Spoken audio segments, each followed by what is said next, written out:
출애굽기 6장 26절, 27절 다 같이 한 목소리로 읽도록 합니다. 이스라엘 자손을 그들의 군대대로 애굽 땅에서 인도하라 하신 여호와의 명령을 받은 자는 이 아론과 모세요. 애굽 왕 바로에게 이스라엘 자손을 애굽에서 내보내라 말한 사람도 이 모세와 아론이었더라. 아멘.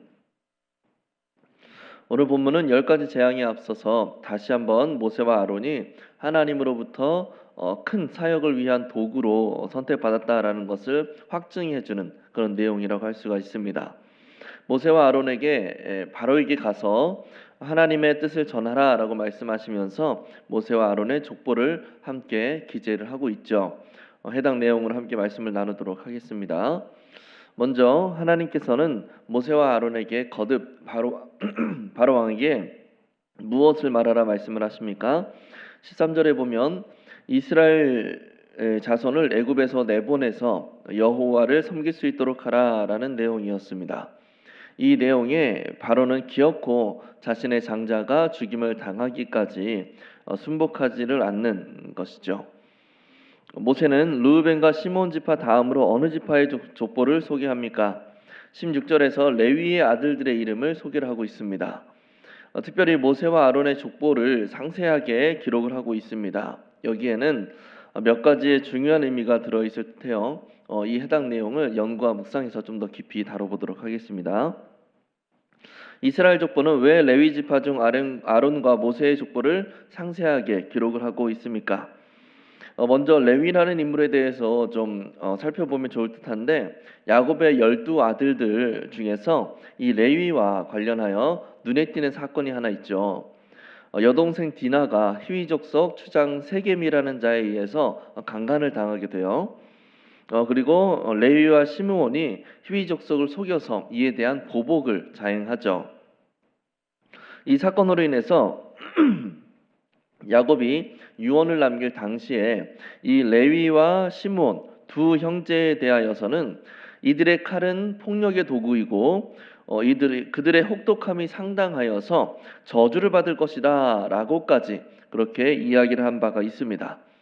즉 레위 족속은 하나님으로부터 저주를 받아서 그들의 모임에 상관하지 않으시겠다라고까지 선언을 받은 그런 족속이라는 거예요. 그런데 이 저주받은 족속이 이스라엘의 모든 자손을 압제와 고통으로부터 구원받도록 하는데 쓰임을 받고 있다는 것이죠. 야곱의 유언에 따르면 이런 큰일, 저주받은 이 이스라엘의 모든 자손을 구원하는 이런 놀라운 역사에는 유다 족속이나 아니면 에브라임 족속이 쓰임을 받는 게 맞는 것 같은데 도리어 저주를 받아서 그들의 모임에 여호와가 상관하지도 않을 것이다 라는 선언을 받은 레위 족속이 그런 귀한 자리에 쓰임을 받고 있다 라는 이것은 참 놀라운 일이 아닐 수 없습니다. 성경에는 레위 족속에서 이런 사역을 감당할 인물이 나올 수 있었던 어떠한 근거도 없어요. 레위 족속이 다시 회개를 하고 하나님께 돌아왔다거나 신실하게 섬겼다거나 하나님의 영광을 위해 어떤 큰 일을 감당했다거나 하는 이런 류의 내용이 전혀 없다는 거죠. 이들이 특출난 재능을 겸비하고 있었던 것도 아니고 엄청난 리더십을 발휘했던 것도 아니었습니다. 오히려 모세는 왕자에서 목자로 완전히 추락해버린 그런 인물이었고 하물며 아론은 여전히 노예의 신분이었단 말이죠. 그런데 다소 엉뚱하게도 레위 족속에서 모세와 아론이라는 인물이 부각이 되었고 이들을 통해서 출애굽이라는 놀라운 역사가 이루어지게 된다라는 겁니다. 하나님의 은혜인 거예요. 이거는 하나님의 은혜입니다. 무자비한 폭력을 행사함으로 저주를 받은 그런 자들을 하나님께서 다시 세우시고 거룩한 하나님의 사람으로 하나님의 나라를 섬기는 자들로 세우셨다라는 거예요. 그들은 하나님의 주권적인 선택과 특별한 부르심을 받았을 뿐인 겁니다. 이렇게 부르심을 받은 모세와 아론 그리고 레위 족속은 후에 출애굽기 32장에서 이스라엘이 금송아지 우상을 만들었을 때 여호와의 편에 서서 하나님의 심판을 실행하는 도구로 그렇게 자처를 했고, 그 후로 성막과 성전을 섬기는 제사장 족속으로서 쓰임을 받게 되는 것이죠.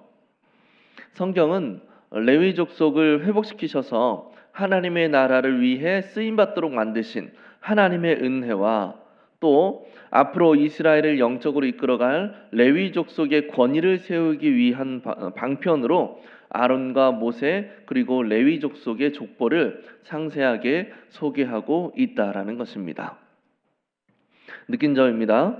하나님의 일꾼은 혈통과 능력이 아니라 하나님의 주권적 부르심과 은혜로 쓰임받는 사실에서 무엇을 느낍니까? 하나님을 지칭할 때 자주 사용되는 표현이 있습니다.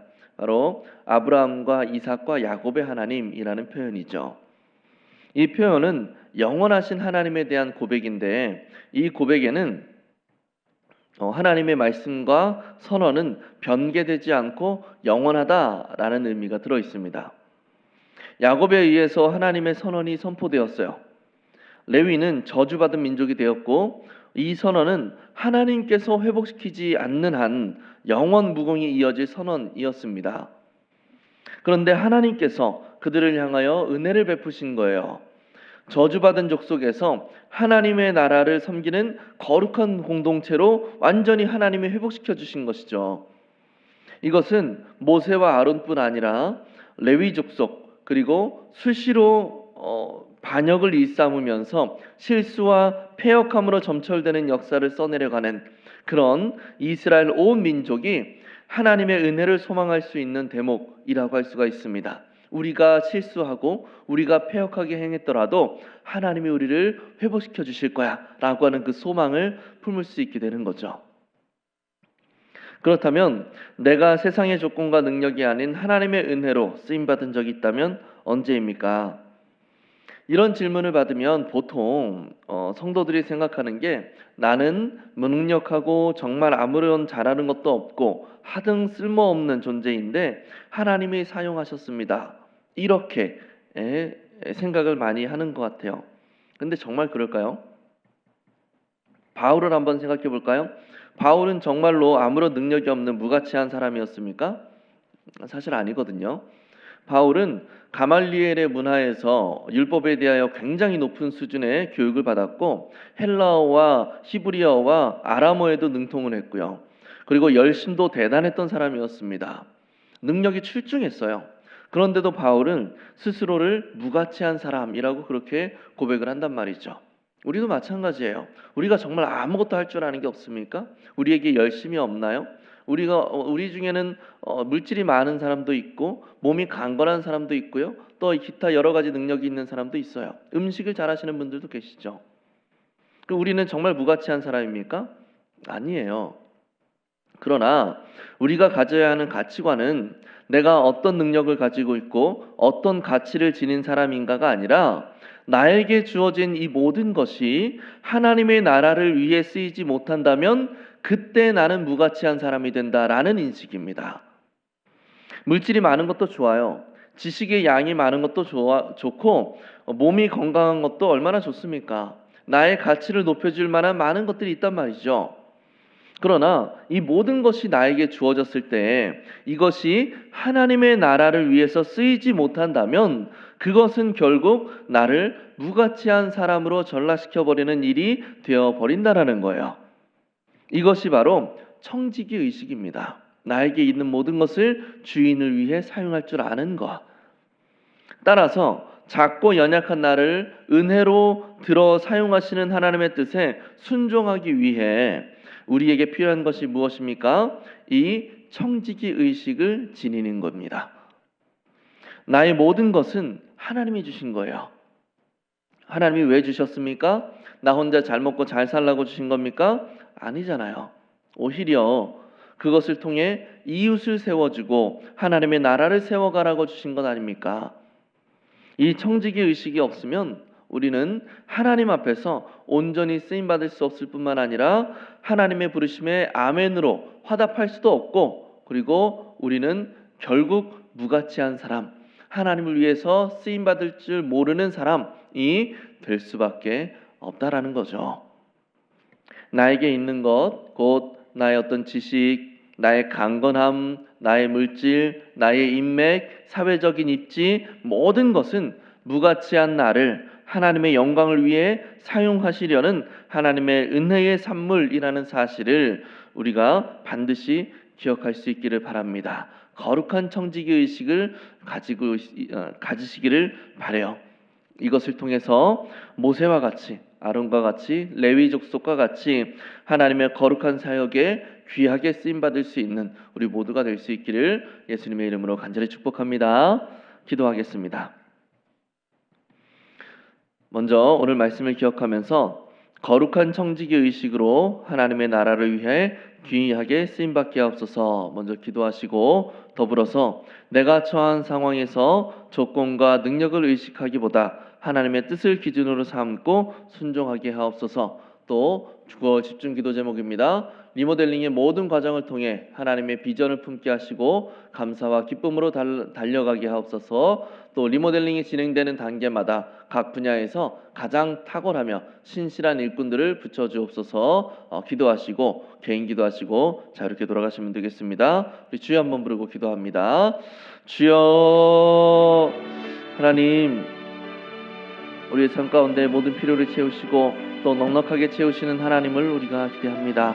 하나님께서 우리 마음 가운데 은혜를 주시고 우리가 진정한 거룩한 청지기 의식을 지님으로 나에게 있는 모든 것이 하나님의 것임을 인정하며 그것을 통하여 하나님의 나라와 하나님의 영광을 위하여 쓰임받을 수 있는 우리 삶이 될 수 있도록 주님 붙들어 주시옵소서. 오직 하나님을 바라보며 우리를 귀하게 사용하실 하나님을 바라보며 우리도 온전하게 살아갈 수 있도록 주님 붙들어 주시옵소서.